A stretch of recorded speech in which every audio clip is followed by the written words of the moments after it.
The internet has a lot of opinions about hiring right now. Apparently, recruiters are the problem, but also hiring managers are the problem, and job seekers are the problem. Honestly, I'm surprised that we've found anyone left to blame.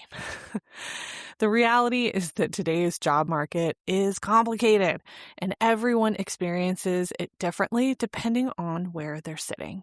My name is Julia Toothaker, and this is Control Your Career. I'm so glad you're joining me today.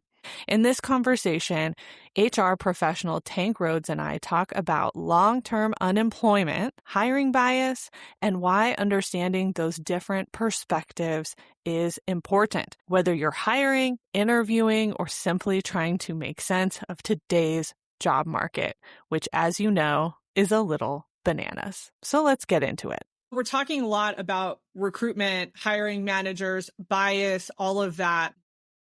Under the guise of also somebody who has gone through the long-term employment, what do you want them to know when they're looking at a resume with somebody that has a gap, even if there are contract positions on there and all of that, but you can tell that there is a significant gap in unemployment, specifically in the last 5 years? Yeah.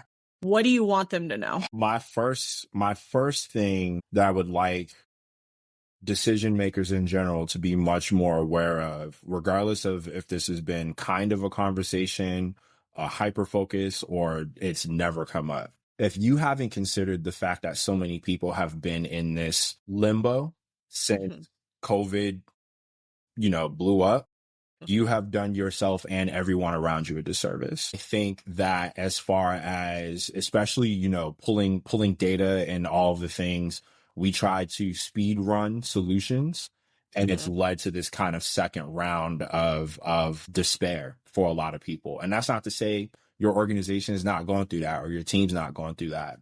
You have your own versions of it, but you have way more insurances than people who are on the receiving end of these decisions. Right. Again, no one's asking you to be a therapist. What I am asking you to do is be a human. Right? As I said before, gaps doesn't mean that someone got let go because they sucked. It doesn't mean that they are incapable and aren't working hard behind the scenes, because I think one thing that happens, and I've actually had this conversation in interviews in the last couple of years, where it's like, okay, well, what have you been doing the whole time? Literally trying to survive. But I can't give that answer because that's not a professional answer. I'm trying to live. I'm trying to make sure I can pay bills. I'm trying to make sure I can eat, trying to make sure my housing's cool. I'm trying to make sure, if you're someone who has kids or if you're someone who has disabilities, you try to make sure all those things are on point, and you're doing them all at the same time while also spending a full workday applying for jobs, right? Right. That's several full-time jobs happening at once. So not only do I think that question at this particular point in time is inhumane, it is absolutely unprofessional. I understand the curiosity, but this isn't tea time. This is an interview, right? So I think the next point I would make is there are a lot of us who don't interview well. And again, that's not to say we aren't good at the jobs that we're applying for or what we did in the past, but you have to consider, since we're going to be data focused, right? The number of people who are unemployed and the unaccounted for who have been unemployed, right? And the gaps in which they might even be getting responses, even if they're rejections, let alone getting a response in general. You get someone for an interview, they're doing everything in their power to try and control their nerves. They want to make sure they say and do the right things. They want to make sure they show up well and represent themselves well. That's really hard if you haven't interviewed while also being unemployed for months, right? Because people are not getting interviews, every few weeks. In this 800 some odd day window, I've been on 9. That's not a lot. Everyone's like, you got through these processes and that's not bad. No, that's horrible, actually. Just full stop. That's bad. Yeah. If we're going to use data and think about it and apply it, right? There are so many people who are showing up in interview processes, even if they feel like they got it and they're as prepared as possible, there's little nerves as possible, they're not going to be able to readily relay an answer that you want to hear. But if it's an answer and it's a proper answer, it needs to be taken into consideration in your debriefs, in your own self-reflection, when you're leaving feedback, all of those things. I would dare say that is your job. I don't really know how else to put it. That's your job. You have a responsibility to do your job. Because if it was any other scenario and it was a little bit more escalated and we weren't considering things like we do now, the way we should be, you would lose your job. Mm-hmm.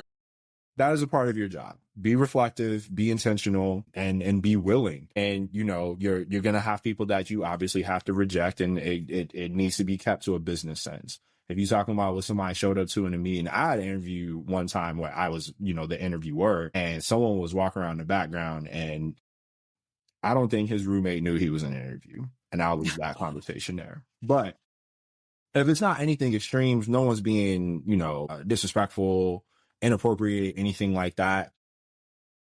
If it's not a business reason, then I need you to think about what you're hiring for and why you're hiring this way. Yeah.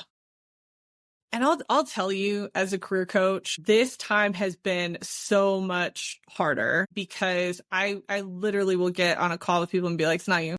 Yeah. It's not you. This is just, it's an odd time, especially depending on the field, the industry. There's so many factors right now. But I remember back in my early career coaching days, I would tell students at the time, don't give them a reason to not hire you. Right. And now I'm like, I can't even in good faith say that. Because I think when I first started recruiting, I got the advice a lot. So there was a philosophy out there: look for reasons to say yes. Recruiter, hiring manager, whatever. I have not heard that in about 3 or 4 years, and I find that really interesting. These are the things that, because I'm chronically online, partially because I'm a creator and I kind of can't help it, especially with the kind of content that I put out and the way that I put it out there. These are the little things that I pick up on. There are a lot of buzzwords and phrases that they're not there anymore. Yeah. And candidates see that. That's why, you get on a lot of managers and senior leaders and even executives. I've seen executives go at it with people in LinkedIn comment sections. My God, the very strict,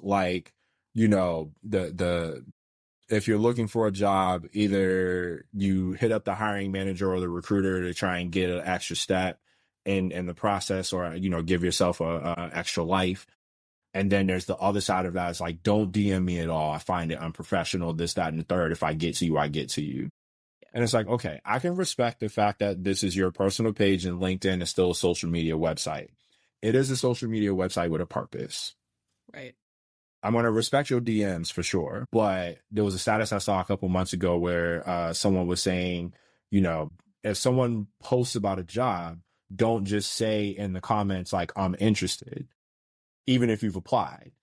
And I'm like, okay, what do you want me to write, a dissertation? Because I'm not doing that either. Because you can't say don't do all these things, or you should be doing these things. And then when people honor that, candidates honor that, you are behind the scenes and you're playing a completely different role.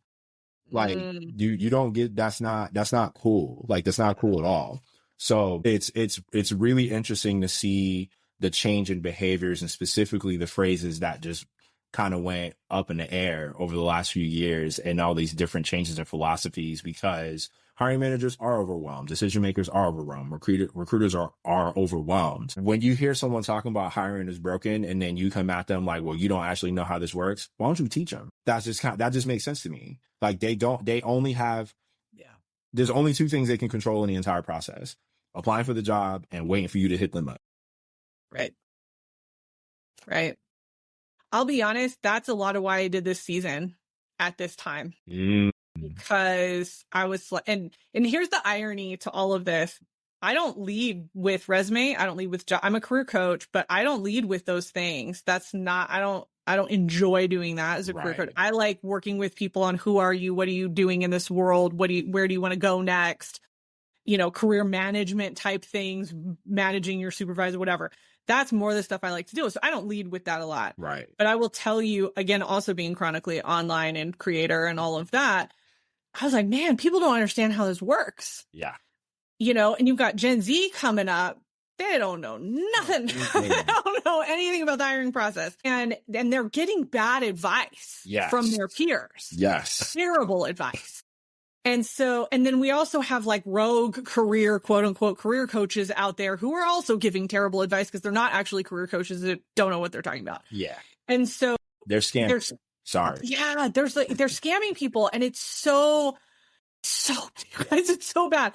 And so when I was trying to figure out what I wanted to do for this next season, I was like, I gotta have the recruiters back because we have to talk about what's going on. Yeah. And we have to talk about the process, and we have to talk about what are you looking for? What is going on with hiring managers? The reality is right now we're in an employer market. Yeah. And so for those who don't understand, that means that employers have all the choices. And that means they take things away, they minimize pay, they take away everything because they know that they can fill it. Right. They can fill the role with somebody. When we saw a candidate market, it was right after COVID, about 21. We saw a huge uptick and we went into a candidate market where companies were paying through the nose for people. And you mentioned it earlier. There was like a reset, right? Because people were investing too much into the companies and then now they're pulling back and they're redoing everything. That's what we've been seeing the last few years. It will shift back. It ebbs and flows. That's what people have to understand about the employment market is it ebbs and flows. It goes from employer to candidate, back and forth. I think now with social media, all of this becomes heightened. And so people capitalize on that and they take advantage of people and all of that. And honestly, it's one of the main reasons I do not lead with resume and job search. Because I'm like, no, I don't. I have a ton of I'm totally plugging myself right now. As you should.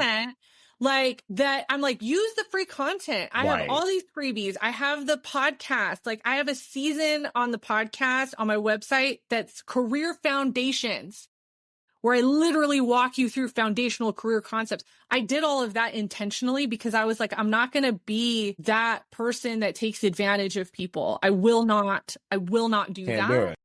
And I cannot do that. What I find interesting we had this conversation a couple of weeks ago. It's actually really funny who our content and how we curate our content and like who it's catered for. And while there are visible differences in approach, the goal is still the same.